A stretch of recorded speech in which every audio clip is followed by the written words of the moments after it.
Para Freud, a nossa constituição psíquica, ela se dava a partir do outro, através do mecanismo de identificação.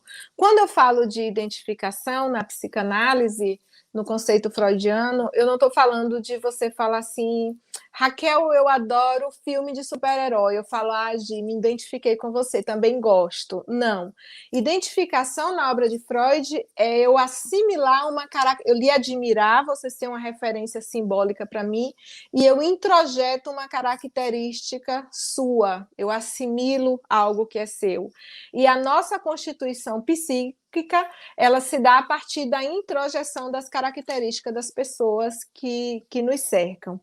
Então, para a psicanálise, o nosso campo de emergência, o campo de emergência do sujeito, ele se dá no registro do outro. Freud ele tem um livro chamado Psicologia de Grupo e Análise do Ego, em que ele diz que ele não consegue diferenciar a psicologia de grupo e a psicologia do sujeito. Ele coloca aqui que a psicologia individual ela é ao mesmo tempo a psicologia do grupo também, porque apesar disso, apesar da nossa prática clínica ser voltada para o sujeito, a gente o tempo todo a gente está analisando a relação do sujeito com o outro, com a sociedade, com a cultura.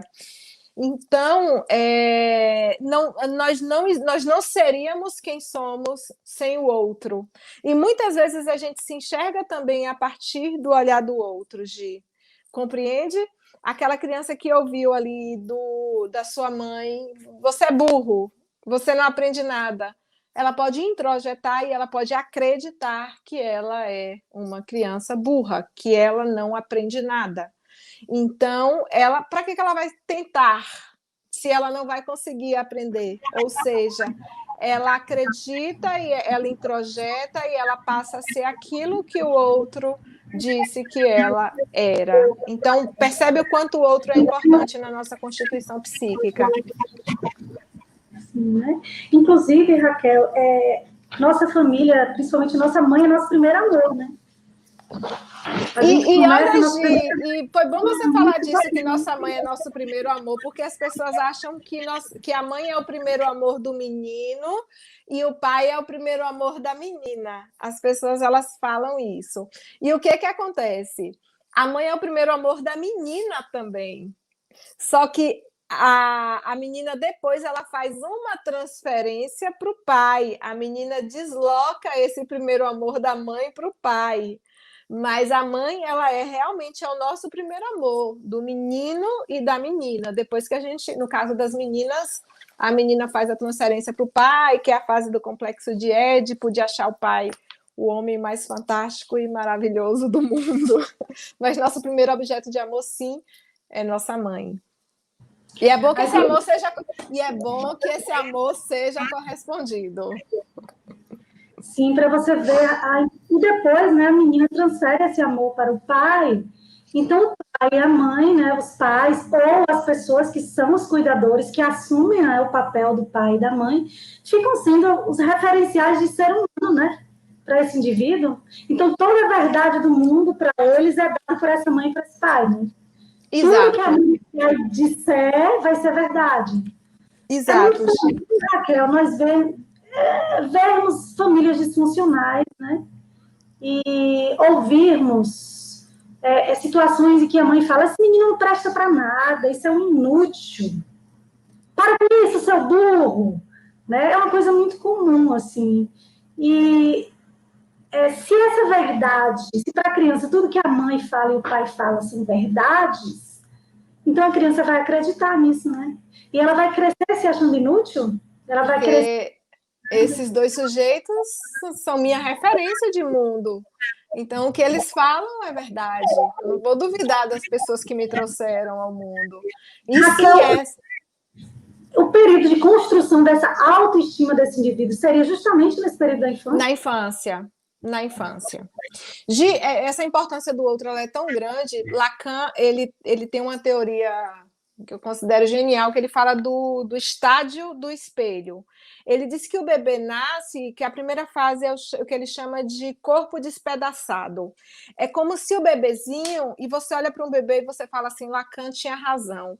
O bebezinho, ele não entende que aquele pezinho ali é dele. O bebezinho no berço, ele não entende que aquele pezinho é dele, é como se aquele pezinho fosse um objeto externo a ele, ele não entende que aquela mãozinha é dele, é como se o bebê ele se entendesse enquanto uma parte fragmentada. E aí Lacan fala do estádio do espelho, que não necessariamente é o objeto do espelho, mas essa unificação corporal, ela se dá no momento que a gente vê a imagem do outro, que a gente percebe que esse outro tem braço, tem perna, a gente percebe a unidade do outro, é que a gente entende que nós também somos uma unidade. Esse processo do outro, inclusive, quando a gente nasce, a gente acha que nós e nossa mãe somos uma coisa só, né? O que a gente chama de simbiose. Então, observa como o outro ele tem uma importância fundamental na nossa constituição psíquica desde o nascimento. E em relação a isso que você falou do discurso, Lacan fala do grande outro. O que é o grande outro? O grande outro ele é o discurso, ele é a linguagem, ele é todos os ditos que nós ouvimos a vida toda. Eu trouxe até um trechinho de Lacan, deixa eu ver se eu acho aqui um trechinho de Lacan. Aqui, todos esses ditos que a gente foi ouvindo a vida toda. Aí o que Lacan diz? Ele diz que a linguagem é a condição do inconsciente, ou seja, para Lacan, nosso inconsciente, que é aquela parte lá que para Freud a maior parte da nossa mente é inconsciente, e nós somos comandados por desejos inconscientes. Esse inconsciente ele é estruturado como linguagem, e a linguagem ela é o discurso do outro, o inconsciente é o discurso do outro, o desejo do homem é o desejo do outro. E aí, às vezes, até quando a gente faz o contrário, de alguma forma, o desejo do outro tem um efeito sobre a gente, porque a gente está fazendo justamente o contrário, mas o outro é sempre uma referência na nossa vida. Incrível, né? Essa força do outro, da criança só se enxergar depois que ela enxerga o outro. Então, a gente também, às vezes, a gente precisa conseguir enxergar a gente mesmo, até enquanto adultos, né? Eu acho que o papel da psicanálise é isso, né? É fazer a gente se analisar, se encontrar, né? Encontrar algo que está ali dentro que a gente não está vendo. Já que a gente cresce baseado no outro, o que o outro diz que é verdade, a gente acredita, né? Desde pequenininhos, então a gente cresce com essas verdades todas, e quando a gente chega na adolescência, que as pessoas dizem que é uma fase de rebeldia, né? Os hormônios estão a mil, aí o adolescente começa a observar, não, nem tudo que me disseram é verdade, começa a contestar, né? Os adolescentes são bem contestadores, e aí começa o que Freud diz, né? Reviver a infância? Seria essa fase de reviver a infância? Voltar. De alguma forma, quando você relembra, né? Você revive. Tem um psicanalista que eu gosto muito, Nazil diz que quando um paciente entra na sala dele e deita no divã, ele olha e ele vê uma criança. Porque o discurso é o discurso da criança. E, Gi, quando você vê um homem ali na sua frente de 50 anos de idade, e esse homem conta que todos os dias o pai atrasava para pegar ele na porta da escola e que ele via todos os coleguinhas dele indo embora e ele ali esperando e se sentindo envergonhado porque a sensação que ele tinha era de que o pai tinha esquecido, de que ele não era importante para o pai, porque o pai de todo mundo dava um jeito de buscar, por que o dele não dava? E ele vai contando aquilo, aquela sensação e você percebe que a criança dentro dele falando. Entende por que Nazil diz que olha e vê a criança? Então, quando ele está me falando aquilo, e você percebe que ele está sentindo a dor, que é a dor da criança, é a ferida que está aberta. E às vezes você percebe aquele homem de 50 anos ali, que a lágrima começa a escorrer, e você entende o quanto aquilo o machucou lá atrás, e o quanto aquilo tem influência na vida dele. E aí, assim, o paciente ele chega falando muito do momento presente, de como ele é. Depois, quando ele começa a contar essas coisas, imediatamente a gente faz o link.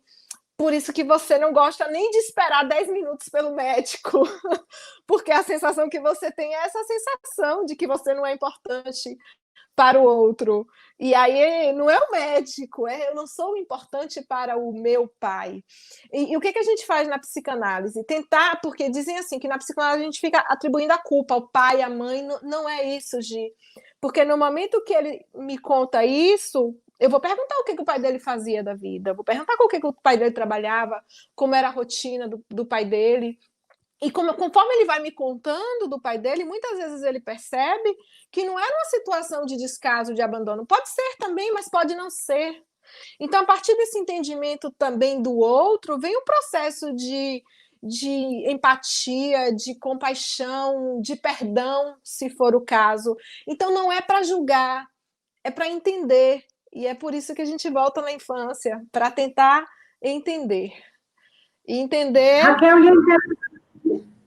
interessante refletir, né, que quando esse sujeito descobre que ele se aborrece muito com o atraso de uma pessoa, e ele descobre que isso está associado àquele momento enquanto criança, quando ele chora, é a criança chorando, né? É a criança chorando. É a lágrima da criança, que muitas vezes ficou guardada por 50 anos, porque ele não podia chorar na porta da escola, porque ele tinha vergonha dos colegas dele. Às vezes a lágrima que cai ali é uma lágrima que ficou guardada por 50 anos. E você entende a honra de você estar nesse espaço escutando isso? Sim, e a partir do momento que ele consegue estabelecer essa relação, né, da origem do problema, ele pode compartilhar com a companheira e pode dar para ela uma forma de compreender aquela atitude dele e ele mesmo se compreender. Exato. Né?